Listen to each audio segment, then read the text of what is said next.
dito sa syudad, nagiging techie, pati sa gubat, high-tech na rin po. Kung papaano, magbabalita si Lynn Olavario.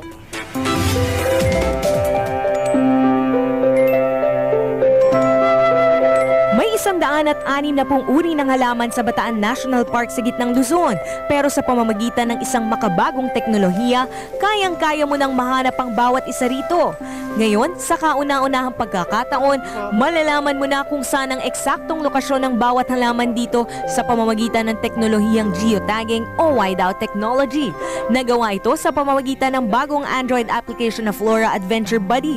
Sa pamamagitan nito, pwede mo nang kunan ng litrato ang mga halaman sa bundok. Saka i-upload ito sa website.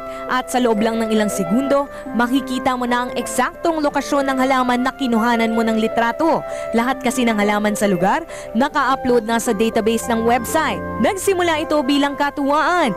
Isang Flora Adventure Hunt sa bundok natin bilang pagbibigay pugay sa tanyag na namayapang botanist na si Leonard Ko na tumira sa bundok para ikatalog ang bawat halamang makikita dito. Dinevelop ang teknolohiya hindi lang para mapadali ang pagtunton sa isang halaman, kundi pati na rin sa pagpepreserba ng kagubatan. Na hindi ka nagde-deploy ng mga tauhan mo o ng mga empleyado para hanap ng mga bagay na yun, kundi yung public mismo yung nagre-report ng mga bagay na yun sa'yo. Kapag puspusang ma-develop, hindi magtatagal, maaari na rin gayahin ang teknolohiyang ito sa iba pang mga kabundukan at maging sa mga lansangan o di kaya'y sa karagatan. Lynn Olavario, News 5.